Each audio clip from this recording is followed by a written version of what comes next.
നമസ്കാരം സുഹൃത്തുക്കളെ. ആരോഗ്യമന്ത്രി മുരളീധരൻ സാറ് വളരെ വലിയൊരു സാറാണ്. അതായത് ആരോഗ്യമന്ത്രി മുരളീധരൻ മന്ത്രിസ്ഥാനത്ത് നിന്നൊക്കെ ഏറെക്കുറെ സഞ്ചരിച്ച് മേലോട്ട് പോയി അദ്ദേഹത്തിന് തന്നെ തോന്നുന്നു അദ്ദേഹം ഒരു രാജാവാണെന്ന്. ആ രീതിയിലാണ് ഇന്ന് ആജ്ഞ പുറപ്പെടുവിച്ച രാജാവ്. ആരും ചോറ് കൊടുക്കാൻ പാടില്ല, ചോറും മറ്റേതൊന്നും കൊടുക്കാൻ ഞാൻ അനുവദിക്കൂല, ഡിവൈഎഫ്ഐ ബാനർ കെട്ടിയിട്ടും മറ്റേത് കെട്ടിയിട്ടൊന്നുമില്ല, ഒരു പരിപാടിക്കും ഞാൻ വിടൂല ഇല്ല. അപ്പോൾ മാധ്യമപ്രവർത്തകർ ചോദിക്കുന്നു, സാറിങ്ങനെ ഒറ്റ കട്ട് ആൻഡ് ക്ലിയർ ആയിട്ട് പറഞ്ഞാലെങ്കിൽ അങ്ങനെയാ, അതെ ഞാൻ വിടില്ല. അപ്പോൾ മാധ്യമപ്രവർത്തകർ ചോദിക്കുന്നു, അവർ നല്ലൊരു കാര്യമല്ലേ ചെയ്യുന്നത്. ചോറ് കൊടുക്കുക എന്നുള്ളത് വിശക്കുന്നവന് ഒരു നേരത്തെ അന്നം കൊടുക്കുക, അല്ലെങ്കിൽ രോഗികൾക്ക് കാത്തിരിപ്പിരിക്കുന്നവർക്ക് കൂട്ടി നിൽക്കുന്നവർക്ക് ഒരു പൊതിച്ചോറ് കൊടുക്കുക, നമ്മൾ വീട്ടിൽ കഴിക്കുന്ന പോലത്തെ ചോറും കറിയും ഒരു പൊരിച്ചതും ഒരു കുറച്ച് വറവുള്ളൊരു കെട്ട് കൊടുക്കുക എന്നുള്ളൊരു പുണ്യപ്രവൃത്തിയല്ലേ എന്ന് ചോദിക്കുന്നുണ്ട്.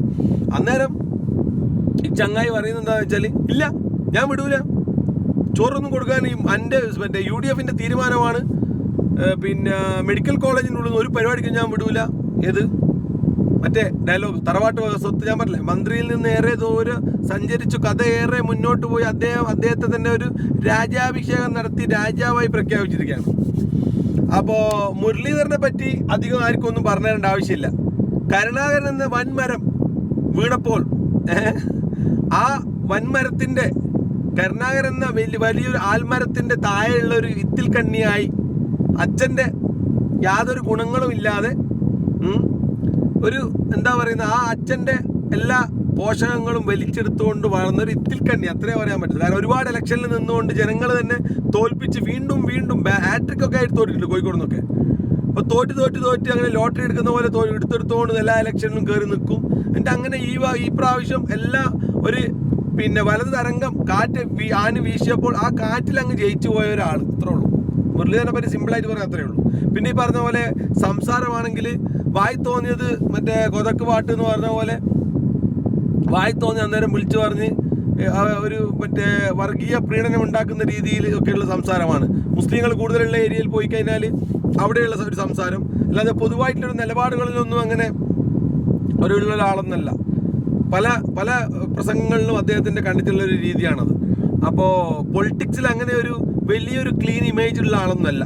അതായത് ഒരുപാട് ആരോപണങ്ങളും ഒരുപാട് കാര്യങ്ങളിലൊക്കെ കടന്നു പോകുന്ന ഒരു ആളാണ് ഇപ്പം മന്ത്രിയായിട്ടുള്ളത്. എന്ന് കഴിഞ്ഞാൽ നമ്മൾ ബഹുമാനപ്പെട്ട മന്ത്രി ഇപ്പം പറഞ്ഞിരിക്കുന്നത് വളരെ ഇമ്പോർട്ടൻ്റ് ആയ ഒരു സ്റ്റേറ്റ്മെൻ്റ് ആണ്. അതായത് പൊതിച്ചോറ് കൊടുക്കാൻ ഞാൻ മന്ത്രിയായിരിക്കുമ്പോൾ അല്ലെങ്കിൽ UDF ഇവിടെ ഉള്ളപ്പോൾ വിടില്ലെന്നുള്ളത്. മന്ത്രി ആദ്യം മനസ്സിലാക്കേണ്ട ഒരു കാര്യം,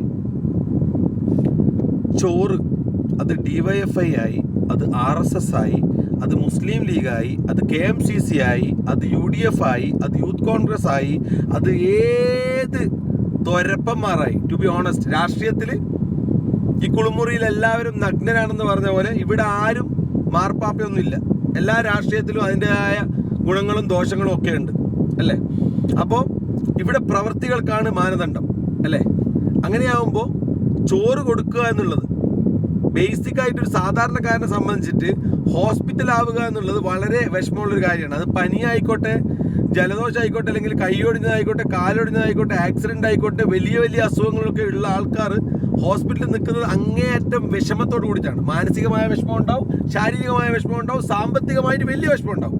സാമ്പത്തികമായി അത്രയും വിഷമമുള്ളത് കൊണ്ടാണ് അവർ ഗവൺമെൻറ് ഹോസ്പിറ്റലുകൾ, മെഡിക്കൽ കോളേജുകളിൽ നിൽക്കുന്നത്. അവിടെയാണ് DYFI അല്ലെങ്കിൽ ഈ പറഞ്ഞ പോഷക സംഘടനകൾ പൊതിച്ചോറ് അവരവരുടെ വീടുകളിൽ നിന്ന് കൊണ്ടുവന്ന് കൊടുക്കുന്നത്. അപ്പോൾ ഇയാൾ പറയാം, കമ്മ്യൂണിറ്റി കിച്ചൺ ഉണ്ട്, അവിടെ കൊണ്ടുവന്നാൽ ഞങ്ങൾ ഉണ്ടാക്കി കൊടുക്കാം. നിങ്ങൾ മിസ്റ്റർ മന്ത്രി, രാജാവേ, നിങ്ങളവിടെ ഉണ്ടായിക്കോളൂ. നിങ്ങൾ ചോറോ എന്താ വേണ്ടുന്ന സാധനങ്ങളൊക്കെ ഉണ്ടാക്കി ജനങ്ങൾ കൊടുക്കാനാണ് പറയുന്നത് എല്ലാവരും. പക്ഷേ ഒരാൾ ചെയ്യുന്ന നന്മയെ, ഒരു അന്നദാനത്തെ, ഒരാളുടെ ഒരു നേരത്തെ വിശപ്പ് മാറ്റുന്നതിനെ, ഒരാളുടെ സങ്കടം മാറ്റുന്നതിനെ, മാനസികമായ ഒരു പിന്തുണ കൊടുക്കുന്നതിനെ തടയുന്നത് എന്തിനാണ്? നമ്മൾ നന്മ ചെയ്യുന്നില്ലെങ്കിലും നന്മ ചെയ്യുന്ന ഒരു വ്യക്തിയെ അല്ലെങ്കിൽ ഒരു കൂട്ടം വ്യക്തികളെ പാടില്ല എന്ന് പറയുന്നത് എന്തിനാണ്? ഇത് തന്നെയല്ലേ ഫാസിസം? നമ്മൾ മനസ്സിലാക്കിയിരിക്കുന്ന ഡെഫിനിഷൻ പ്രകാരം ഫാസിസം എന്ന് പറഞ്ഞ ആൾക്കാരെ പിന്നെ തൻ്റെ ആശയങ്ങൾക്കെതിരായി പ്രവർത്തിക്കുന്നവരെ അടിച്ചു കൊല്ലുന്നതോ തല്ലിക്കൊല്ലുന്നതോ മാത്രമല്ല ഫാസിസം. ഒരു സ്ഥലത്ത് നന്മ നടക്കുന്നു, ഓക്കെ, ഇവിടെ ഇപ്പൊ എക്സാമ്പിൾ പറയുന്നത് അന്നദാനം മഹാദാനം എന്നാണ്.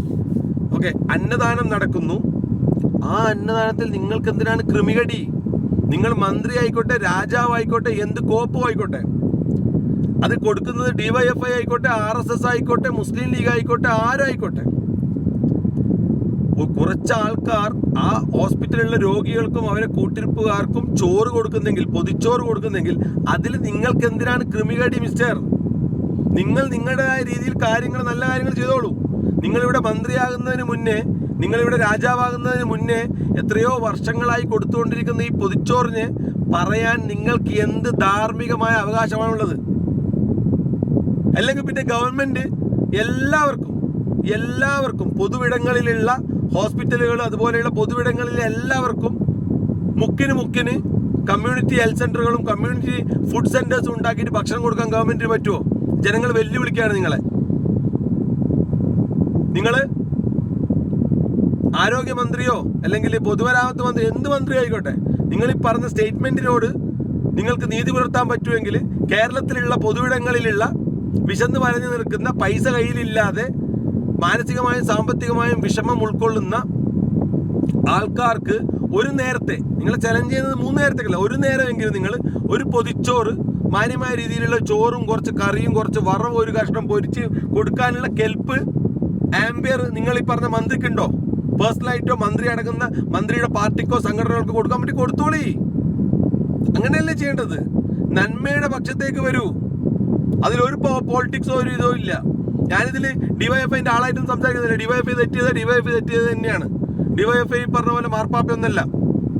പക്ഷേ ഒരു സ്ഥലത്തൊരു നന്മ സംഭവിക്കുമ്പോൾ, ഒരു സ്ഥലത്ത് വിശക്കുന്നവന്റെ വിശപ്പ് മാറ്റുന്ന ഒരു കൂട്ടം ആൾക്കാരുണ്ടെങ്കിൽ, ഒരു കൂട്ടം യുവാക്കളുണ്ടെങ്കിൽ, യുവതികളുണ്ടെങ്കിൽ, അതിനെ വിമർശിക്കുന്നത് നിങ്ങൾക്ക് എന്താണ് നിങ്ങൾക്ക് അതിൽ നിന്നുള്ള ഒരു മാനസിക സുഖം കിട്ടുന്നത്? എന്താണ്?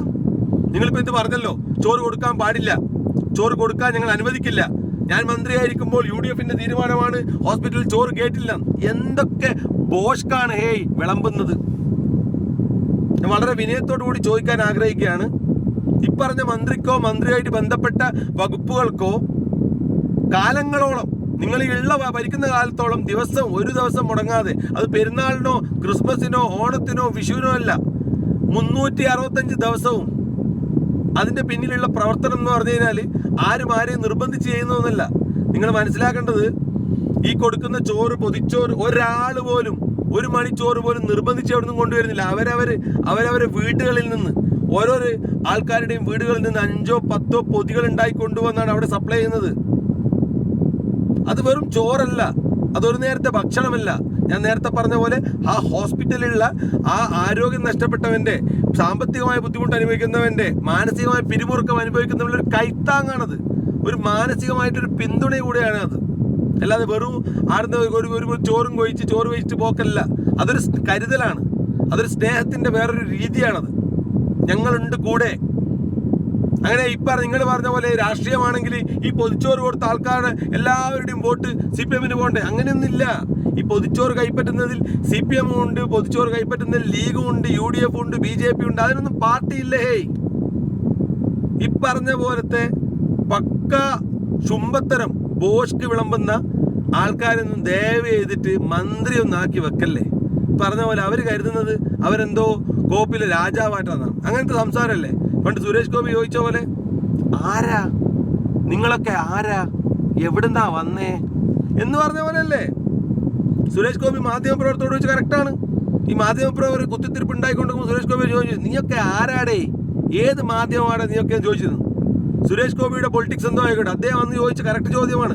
അതേ ചോദ്യമാണ് ഞാൻ ഇന്ന് ഈ സോക്കോൾഡ് മന്ത്രിയോടും ചോദിക്കാൻ ആഗ്രഹിക്കുന്നത്. നീയൊക്കെ ആരാ, എപ്പാ നീയൊക്കെ മന്ത്രിയായത്?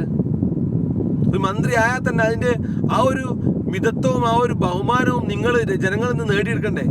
ജനങ്ങൾക്ക് ആരെങ്കിലും ഒരു നേരത്തെ അന്നം കൊടുക്കുമ്പോൾ അന്നം മുടക്കിയായി മാറാൻ പാടുണ്ടോ മന്ത്രി? മന്ത്രിക്ക് സ്റ്റേൺ ആകാം, സ്ട്രിക്റ്റ് ആകാം. തന്റെ വകുപ്പുകളിൽ അരാജകത്വം നടക്കുമ്പോൾ, തന്റെ വകുപ്പുകളിൽ കൈക്കൂലി നടക്കുമ്പോൾ, തന്റെ വകുപ്പുകളിൽ പിൻവാതിൽ നിയമനം നടക്കുമ്പോൾ, തന്റെ വകുപ്പുകളിൽ സ്വജനപക്ഷപാതം നടക്കുമ്പോൾ, തന്റെ വകുപ്പുകളിൽ കൈക്കൂലി നടക്കുമ്പോൾ, തന്റെ വകുപ്പുകളിൽ ക്രമക്കേട് നടക്കുമ്പോൾ, ആരോഗ്യ വകുപ്പുകളിൽ ആശുപത്രിയുടെ ചുമരിടിഞ്ഞു വീഴുമ്പോൾ, ഡോക്ടർമാർ അഴിമതി നടത്തുമ്പോൾ, ഗവൺമെന്റ് ഡോക്ടർമാർ സ്വകാര്യ പ്രാക്ടീസ് നടത്തുമ്പോൾ, രോഗികൾക്ക് ചികിത്സ കിട്ടാതെ കിടക്കുമ്പോൾ, ഒരു നേരത്തെ മരുന്ന് മുടങ്ങുമ്പോൾ, മരുന്നുകളിൽ മാറ്റം വരുമ്പോൾ, മരുന്ന് മാറിപ്പോയി രോഗി പിന്നെ അത്യാസന നിലയിലെത്തുന്ന സമയത്ത് അസമയത്തൊക്കെ മന്ത്രിക്ക് രോഷാകുലനാകാം, അല്ലെങ്കിൽ സ്ട്രിക്റ്റ് ഓർഡറുകൾ പുറപ്പെടുവിക്കാം. അല്ലാതെ പാവപ്പെട്ട ജനങ്ങൾക്ക് ഒരു നേരം ആരെങ്കിലും ഭക്ഷണം ഫ്രീ കൊടുക്കുമ്പോൾ ആ പാവപ്പെട്ടവന്റെ മാനസിക നിലക്കും പാവപ്പെട്ടവന്റെ വിശപ്പ് മാറ്റാനും ഒരു നേരത്തെ പൊതിച്ചോറ് ആരെങ്കിലും കൊടുക്കുമ്പോൾ ആ പൊതിച്ചോറിനെ ദയവ് ചെയ്ത് ഇങ്ങനെ തള്ളിപ്പറഞ്ഞുകൊണ്ട് അതിലും നാണം കെട്ട രാഷ്ട്രീയം ദയവ് ചെയ്ത് കാണിക്കല്ലേ മിസ്റ്റർ മന്ത്രി. ഇതൊരു അപേക്ഷയാണ്, സാധാരണക്കാരന്റെ ഒരു വിഷമമാണ്. അത്രയും നോൺസെൻസ് ആയിട്ടുള്ള കാര്യമാണ് ഇന്ന് മന്ത്രി പറഞ്ഞിട്ടുള്ളത്. ഇതിലൊരു ഇതുമില്ല. അത് മന്ത്രി ആരായിക്കോട്ടെ, അയാളുടെ പേരിനോ അയാളുടെ വ്യക്തിത്വത്തിനോ ഒരു തരത്തിലും പേഴ്സണലായി പറയാൻ ആഗ്രഹിക്കുന്നില്ല. പക്ഷേ അദ്ദേഹം ഇന്ന് പറഞ്ഞത് പക്ക നോൺസെൻസ് ആയിട്ടുള്ള സ്റ്റേറ്റ്മെന്റ് ആണ്. അത് ഒരു ഹോസ്പിറ്റൽ, ഗവൺമെന്റ് ഹോസ്പിറ്റലിൽ ഒരു നേരം ഒരു ദിവസം കഴിഞ്ഞു കൂടിയാൽ അതിലൂടെ സഞ്ചരിച്ചതിന് ഒരാൾക്ക് മനസ്സിലാവും ഓരോ തരത്തിലുള്ള രോഗികൾ എന്തൊക്കെ വിഷമങ്ങൾ, എന്തൊക്കെ തരത്തിലുള്ള യാതനകൾ സഹിച്ചിട്ട് അവിടെ നിൽക്കുന്നതെന്നുള്ളത്. മെഡിക്കൽ കോളേജുകൾ പരിസരത്ത് നിന്നിട്ടുണ്ടെങ്കിൽ ഒരു ദിവസം പൂർണ്ണമായി നിന്നാൽ മനസ്സിലാവും. അല്ലാതെ ഓരോ ഇലക്ഷനും മാറി മണ്ഡലങ്ങൾ മാറി നിന്നുകൊണ്ട്, ഇലക്ഷനുകൾ മാറി തോറ്റുകൊണ്ട്, കാറ്റ് വീശുമ്പോൾ ജയിച്ചുകൊണ്ട് വന്ന് മന്ത്രിയും രാജാവും ഒക്കെ ആയി വന്നുകൊണ്ട് ജനങ്ങളുടെ മേലെ അധികാരത്തിന്റെ ലഹരി കാണിക്കല്ലേ. ഇതോടനുബന്ധിച്ച് പറയാനുള്ള വേറൊരു സംഭവം എന്ന് വെച്ചാൽ, ലോകത്തുള്ള ഏറ്റവും വലിയ ലഹരി എന്ന് പറഞ്ഞു കഴിഞ്ഞാൽ അത് കള്ളോ കഞ്ചാവോ ഈ പറഞ്ഞ പോലെ ബ്രൗൺ ഷുഗറോ MDMA ഒന്നല്ല, അത് അധികാരമാണ്.